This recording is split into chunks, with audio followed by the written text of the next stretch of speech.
안녕하세요. 우리 장원세무사입니다. 예, 반갑습니다. 이번 시간에는요, 21년 주택 비과세 여섯 번째 시간이고요.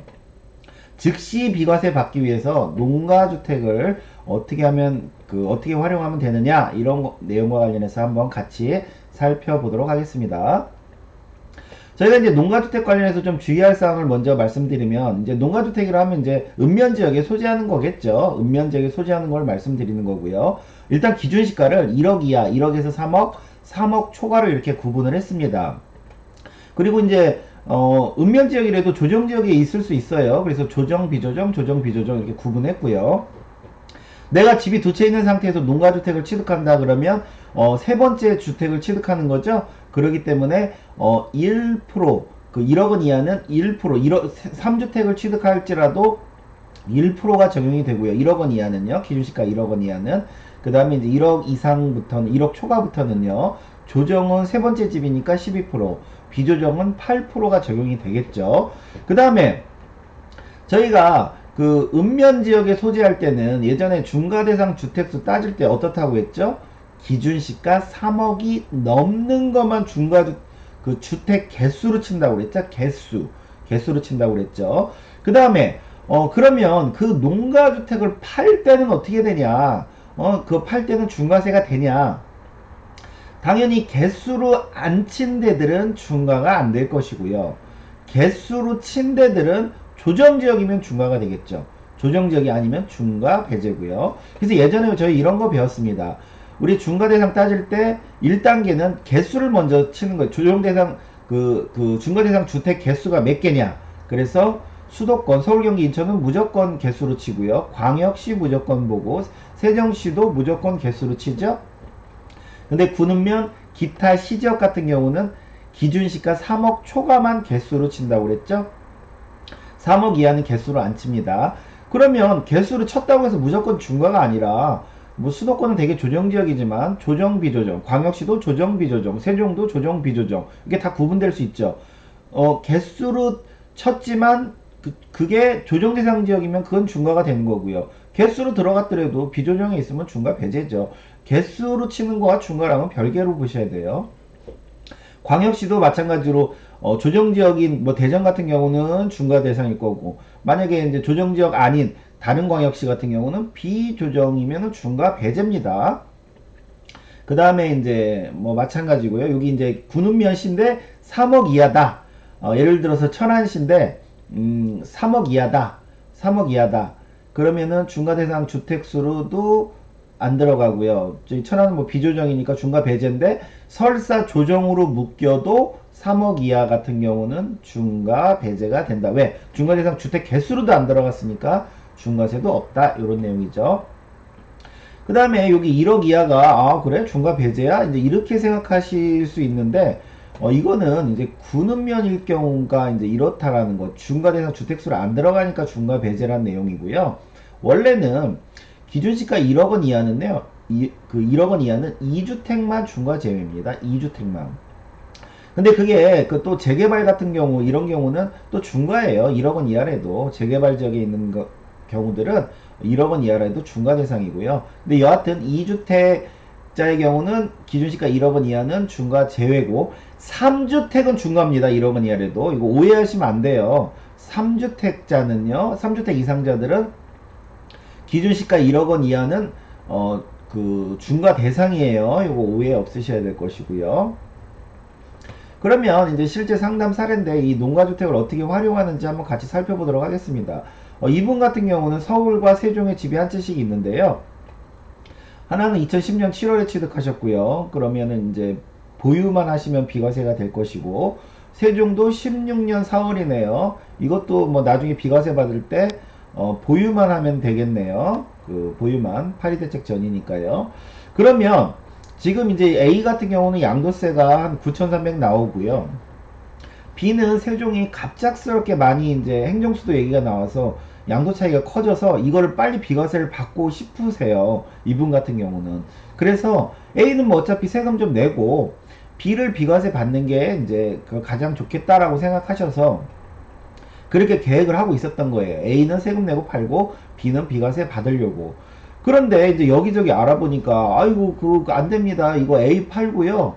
2년 지나야 B가 비과세 돼요. 이 소리를 이제 듣고 아주 이제 그 고민에 빠지신 거죠. 그 사이 어떻게 될지 몰라서 나는 지금 매수 작자도 나타나고 해서 빨리 이거 팔고 그 뭐죠 이거 세금 비과세 받고 싶은데 그래서 이제 저희한테 하소연했던 그런 분이신데요. 그래서 이거를 B를 좀 즉시 빨리 비과세 받는 방법이 없겠느냐 이제 그거를 같이 고민한 거죠.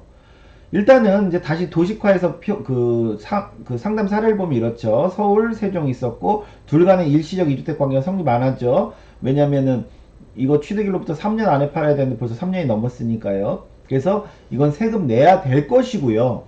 그 다음에 낸 날로부터 2년이 지나야 즉 23년 2월 이후에나 비과세가 된다는 거죠. 그래서 이걸 어떻게 하자는 거예요? 일단은 그 비조정 지역에 이 A 잔금 치르기 전에 C 농가주택을 먼저 취득을 하자. 그럼 A, B, C 세 개의 집이 되는 거죠. 근데 지금 이 B와 C 사이에는 일시적 이주택 관계가 성립하겠죠. 왜냐면 비조정 지역이니까 3년 안에만 이 B를 팔면 되겠죠. 만약에 A가 없다라고 가정하면 여하튼 A, B, C 이제 세 채가 되는데 뭘 이용하려고 하느냐? 저희가 예전에 이런 내용 배웠습니다. 집이 세 채가 있는데 먼저 한 채를 팔았어요. 그건 뭐 과세로 팔든 비과세로 팔든 팔았어요.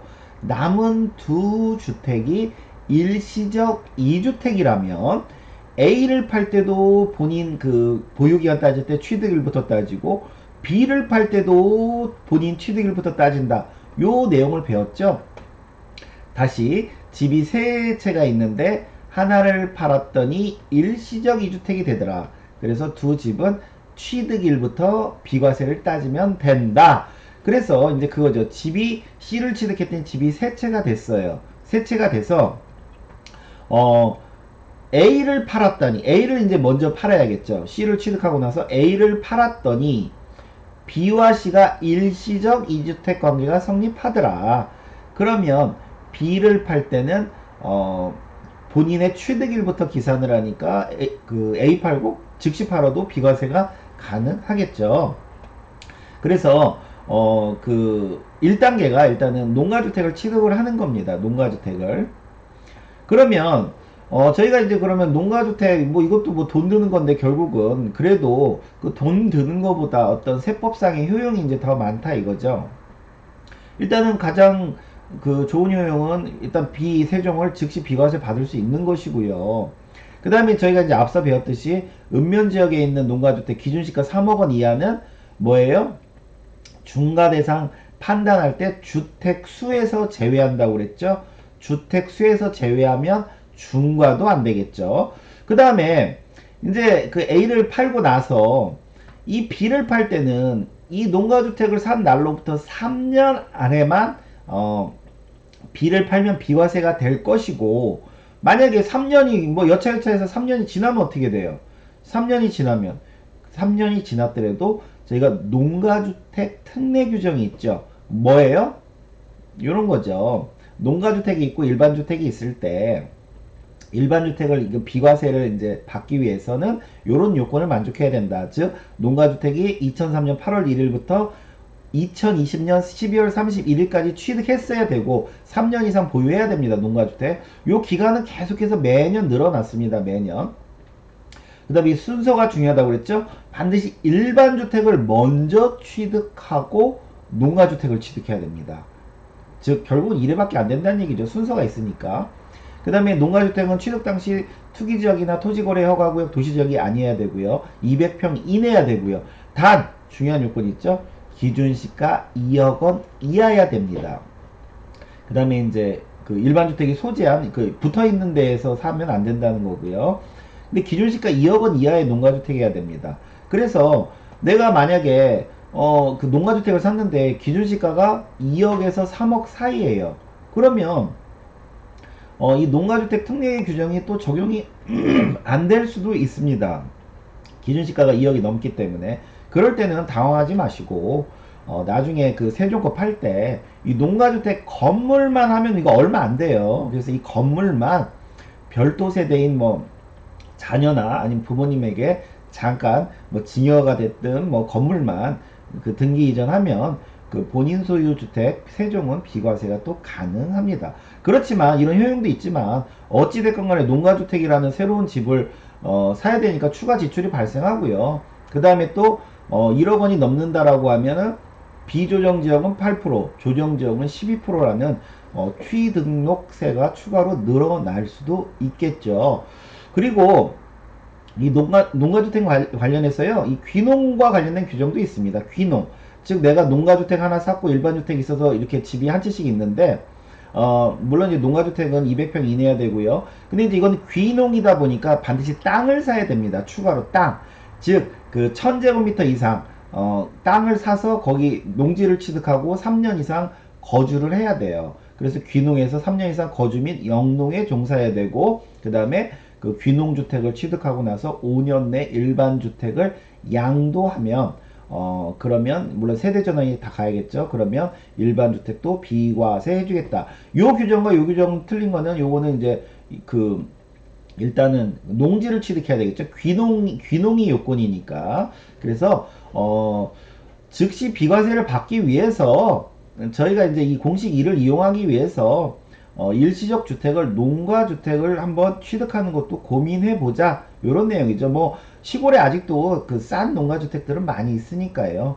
예, 오늘 수업 여기까지 하겠습니다. 감사합니다.